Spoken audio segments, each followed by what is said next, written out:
Press হবে, যাতে আপনারা সবাই জানতে পারেন এবং যারা ভুক্তভোগী তারাও জানতে পারে, যাতে কোনো ভুল মেসেজ না যায়। সেই জন্য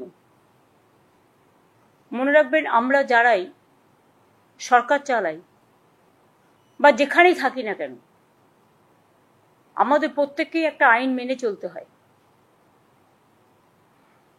সংবিধান মেনে চলতে হয়। এবং আইন মেনে চলার ক্ষেত্রে আমরা যদি আইনের জুরিসডিকশনের বাইরে গিয়ে নিজেদের মতো করি, তাহলে কিন্তু এটা অন্যভাবে কোর্ট নিতে পারে। এবং যেহেতু আমরা রিভিউ পিটিশন অলরেডি করেছি, কিন্তু সুপ্রিম কোর্টে এখন গরমের ছুটি চলছে।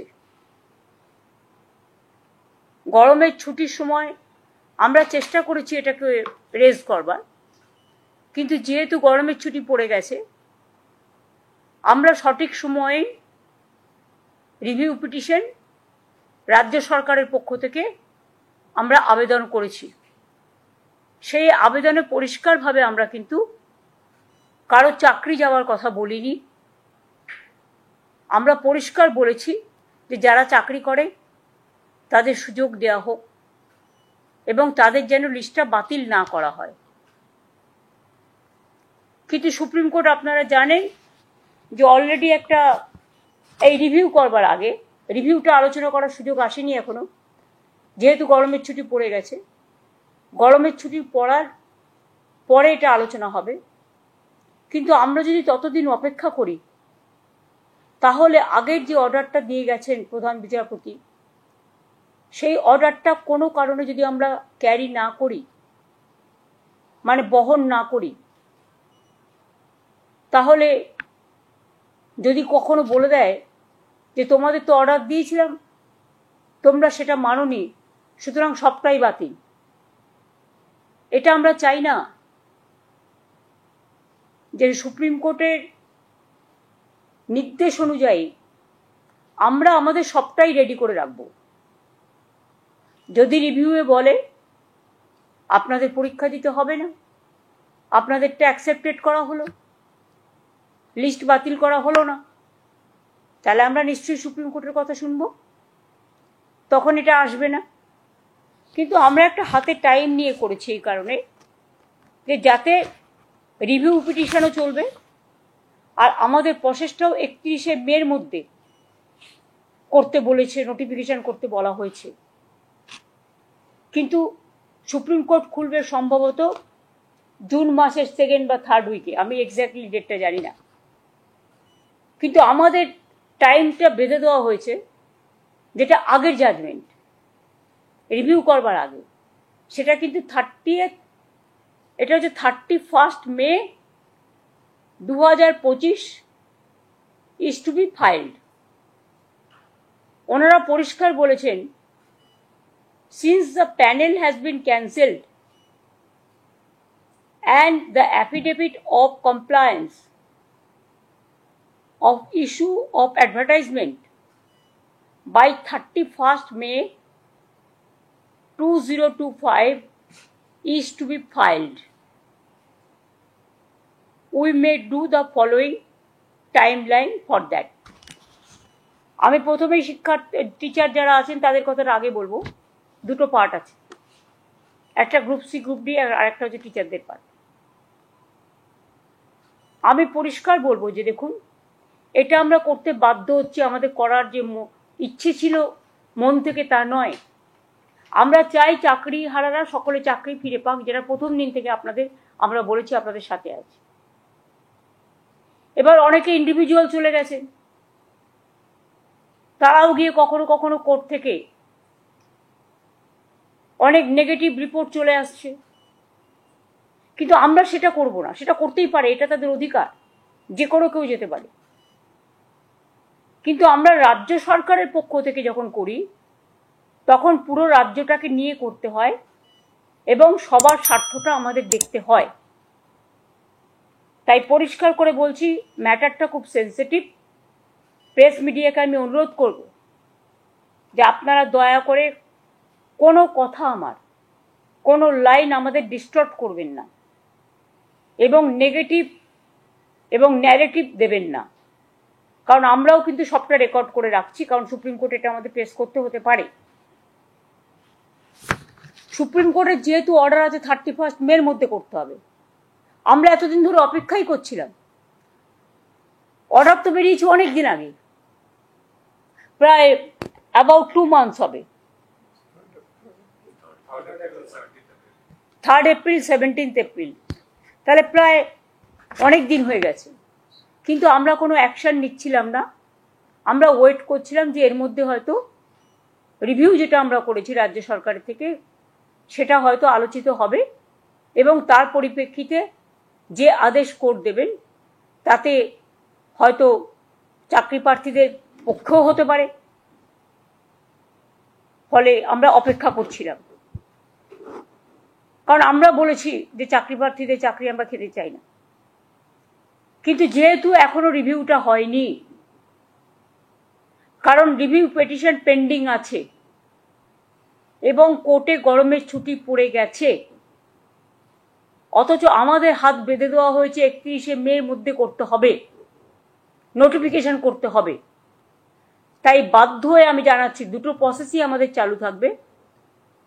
একটা হচ্ছে সুপ্রিম কোর্টের অর্ডার অনুযায়ী আমরা 31শে মের মধ্যেই সুপ্রিম কোর্ট যে অর্ডারটা দিয়েছে সেটা নোটিফিকেশন করব।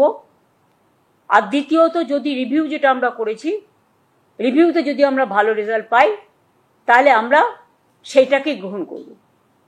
দুটো অপশানই আমরা ওপেন রেখেছি, কিন্তু পরে যাতে বলতে না পারে সুপ্রিম কোর্ট যে 31শে মের মধ্যে তোমাদের নোটিফিকেশন করতে বলা হয়েছিল, তোমরা কেন করনি, সেই জন্যই আইন মেনে আমাদের এই কাজটা করতে হচ্ছে। কিন্তু অপশান আমাদের ওপেন থাকছে ফর রিভিউ। আমরা যেহেতু 31শে মের কথা বলা হয়েছে, তাই আইনজ্ঞদের সাথে কথা বলে সবার সাথে আলোচনা করে issue of advertisement and file affidavit, যেহেতু 31শে মে লাস্ট ডেট করেছে আমাদের, 30শে মে কিন্তু এটা আমাদের করতে হবে।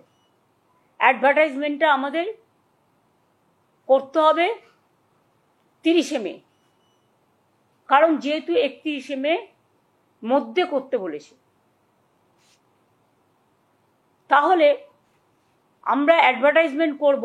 আমি কিন্তু আবার বলছি অপশান কিন্তু ওপেন আছে রিভিউয়ের জন্য। রিভিউয়ে যেটা বলবে আমরা সেটাই মানব। এখন যেহেতু হাতে কোনো উপায় নেই বলে আমরা এটা করছি, যেহেতু সময় time is running out.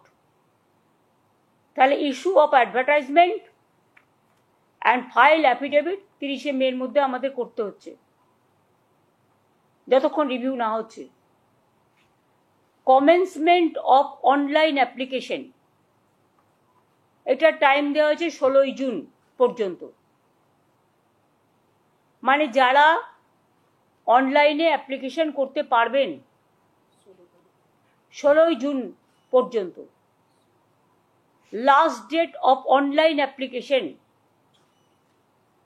14ই July করা হয়েছে, হাতে সময় রাখা হয়েছে যাতে রিভিউ হতে যদি টাইমটা বেশি লাগে, সেই জন্য আমরা ইচ্ছা করেই 2 মাস হাতে টাইম রেখেছি। পাবলিকেশন অফ প্যানেল আমরা 15ই নভেম্বর করেছি, কারণ আমাদের ডিসেম্বরের মধ্যে করতে বলেছে। আর কাউন্সেলিং যেটা কমেন্সমেন্ট হবে সেটা 20শে নভেম্বর। আমরা চাইছি নভেম্বরের মধ্যেই, যদি রিভিউতে কিছু বিচার না হয় তাহলে আমরা নভেম্বরের মধ্যেই কাউন্সেলিং করে টোটালটা করে দেব। এখানে যা হয় সিস্টেম অনুযায়ী, যেহেতু কোর্ট বলে দিয়েছে, আমরা কিন্তু বলছি না, এটা কোর্টের অর্ডার।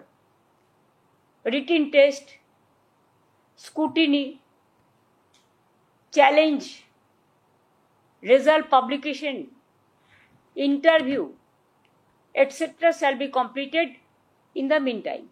সব প্রসেসই আমরা করে নেব যদি রিভিউতে কিছু আমরা বিচার না পাই। অ্যাডভার্টাইজমেন্ট যেটা করা হবে, advertisement may be made for the 24,203 such posts which have been deemed to be vacant 24,203, যেটা হাইকোর্টের অর্ডার অনুযায়ী ডিম টু বি ভ্যাকেন্ট হয়ে আছে। যদিও তারা কাজ করছেন, তারা কাজ করে যান, তারা ডিসেম্বর পর্যন্ত মাইনে তো কনফার্ম করেছেও সুপ্রিম কোর্ট, আমরা তো অ্যাপিল করেছিলাম। সুতরাং তারা বেশি চিন্তা না করে তারা তাদের কাজ করে যান, আর আমাদের কাজও আমরা করে যাব। অ্যাডিশনাল তাছাড়াও এই 24,203 জন টিচার যেটা ভ্যাকেন্ট আছে সেটা সব মিলিয়ে তাছাড়াও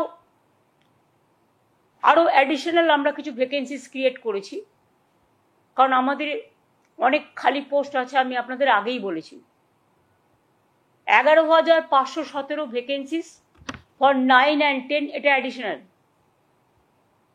এবং 6,912 ফর 11 and 12 টিচারদের জন্য এক্সট্রা পোস্টও করা হচ্ছে।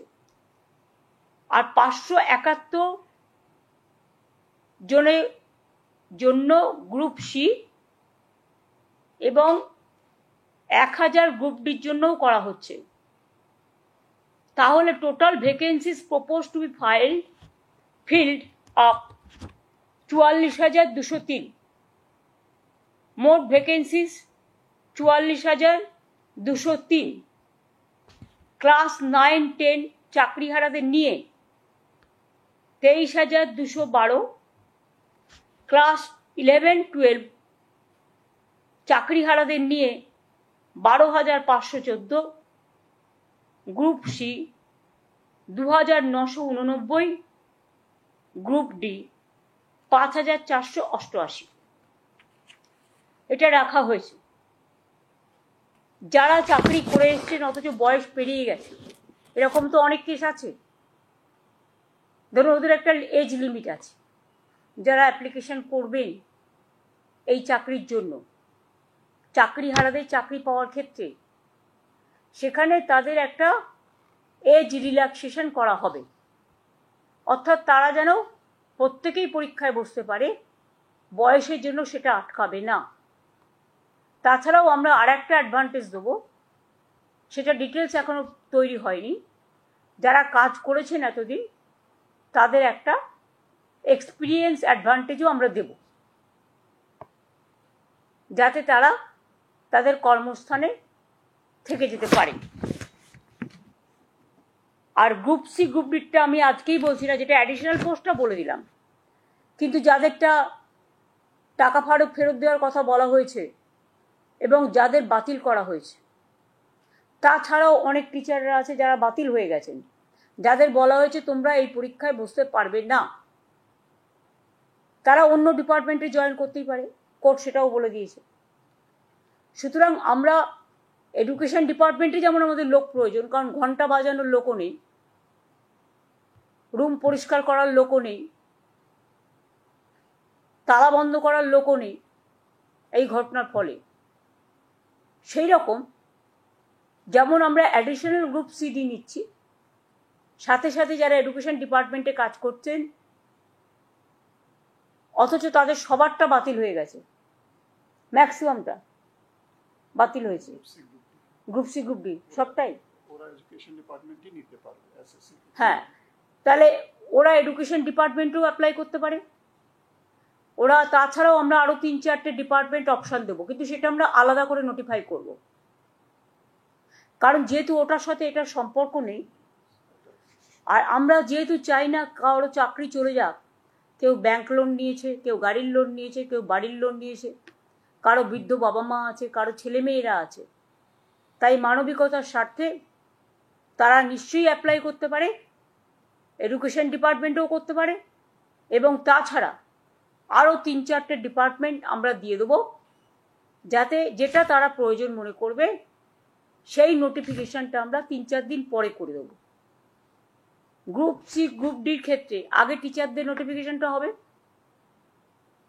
30শে মে, যেহেতু 31শে মে লাস্ট ডেট।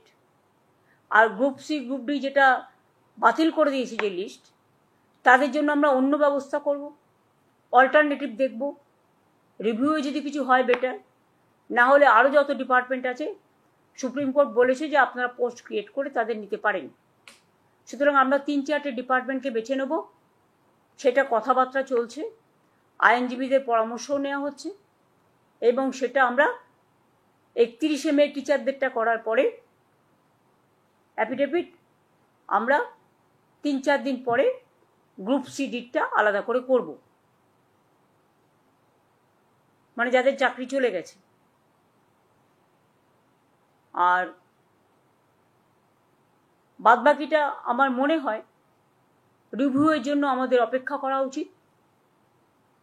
এখনই কথা বলা উচিত না আমরা পরীক্ষা দেব না, দিচ্ছি না, দিতে পারবো না, তাহলে তো চাকরিটাই থাকবে না। এটা তো আমাদের অর্ডার নয়, এটা সরকারের অর্ডার নয়, এটা আমাদের কিছু উদ্দেশ্য প্রণোদিতভাবে কিছু স্বার্থপর মানুষ গভর্নমেন্ট কোর্টে গিয়ে এটা ক্যান্সেল করেনি লিস্ট, তারা লিস্টটা বাতিল করেছেন তাদের নিজেদের স্বার্থে। আজকে তারা আবার বন্ধু হয়ে ঢোকবার চেষ্টা করছে। আমি শিক্ষার্থীদের বলবো, শিক্ষক শিক্ষিকা গ্রুপ সিডি যারা আছেন আমার কাছে সবাই সমান। সুপ্রিম কোর্টের আদেশ অনুযায়ী আপনারা প্লিজ অপশান 2টাকেও কাজে লাগান, অপশান 1টাকেও কাজে লাগান। অপশান 1 যদি হাত থেকে বেরিয়ে যায়, তারপরে যদি অপশান 2 রিভিউ করেও আমরা যদি বিচার না পাই, তাহলে কিন্তু আপনাদের আর সুযোগ থাকবে না চাকরিটা ফিরে পাওয়ার। আমরা চাই আপনারা চাকরি ফিরে পান। অপশান 1টাও হাতে রাখুন, যথাসময়ে অ্যাপ্লিকেশনটা ফেলে রাখুন, পরীক্ষায় ডাকলে যাবেন। আর আমি আশা করি তার মধ্যে গরমের ছুটি, আমি জানি না কবে খুলবে কোর্ট,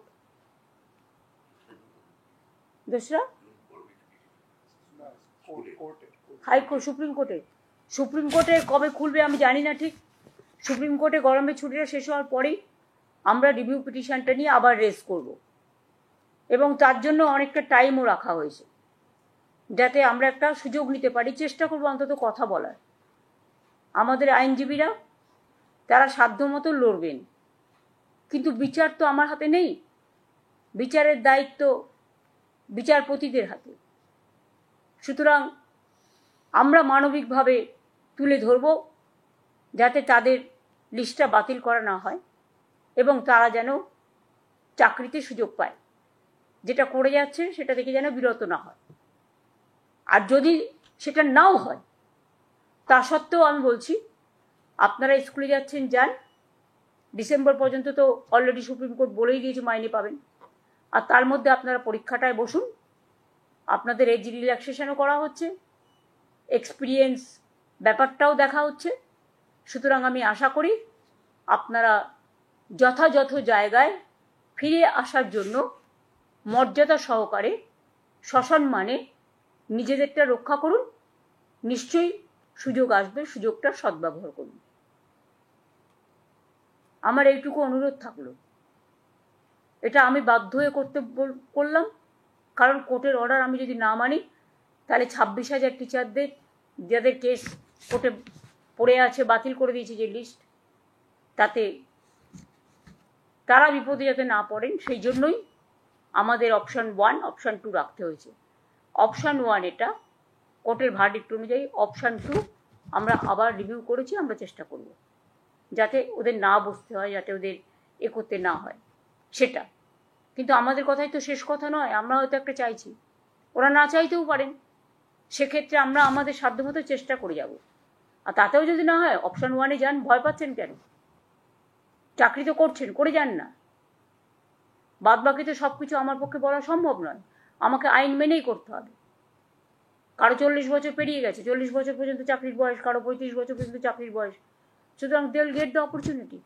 40 পর্যন্ত মনে হয় এজ আছে, হ্যাঁ 40 পর্যন্ত। যাদের ইভেন 40 পেরিয়েও গেছে তাদেরটাও এজ রিল্যাক্সেশন করা হয়। এটা সুপ্রিম কোর্টের জাজমেন্টেই এক জায়গায় আছে। প্লাস এতদিন কাজ করেছেন, জীবনের যে অভিজ্ঞতা, সেটাও আপনার একটা প্লাস পয়েন্ট থাকবে। এইটুকু আমার বলার ছিল। আমি আপনাদের আবেদন করব যে এইটা নিয়ে প্লিজ দয়া করে কেউ টিআরপি রেট বাড়াবার জন্য আমার মুখের কথা ডিস্টর্ব করবেন না, কারণ এটা কিন্তু আমাদের কোর্টকেও প্লেস করতে হবে যে আমরা নোটিফিকেশন করবার আগে প্রেস মিডিয়াকে কনফিডেন্সে নিয়ে এই কথাগুলো বলেছি, এবং তারপরেই আমরা কিন্তু নোটিফিকেশনটা করব। আপনাদের আগে জানালাম, তারপরে আমরা করব। আজকে দেখুন 27 তারিখ হয়ে গেল, তো আমাদেরও তো নোটিফিকেশন করবার জন্য লয়ারদের কনসাল্ট করে, ডিপার্টমেন্টকে কনসাল্ট করে আমাদের কাজটা করতে হবে। সেই জন্য 2 দিন আমরা হাতে রেখেছি, আর তো আমার হাতে টাইম নেই। কিন্তু রিভিউ পিটিশনটা আমরা স্ট্রংলি লড়বো, এটা আপনাদের আমি বলতে পারি। এটাই আজকে বলার ছিল, যাতে সবাই জানতে পারে। সেই জন্যই আমি ফেস টাইমে আগে থেকে বলে দিয়েছিলাম যে আপনারা লক্ষ্য রাখুন, যাতে কারো কথা শুনে কাকে কান নিয়ে পালিয়েছে বলে আমরা না দৌড়াই। নিজের কানে শুনে নিজস্বভাবে চাকরিটাকে বজায় রাখার জন্য যা যা করার করুন। আমরা আপনাদের সাথে ছিলাম, আছি, থাকব।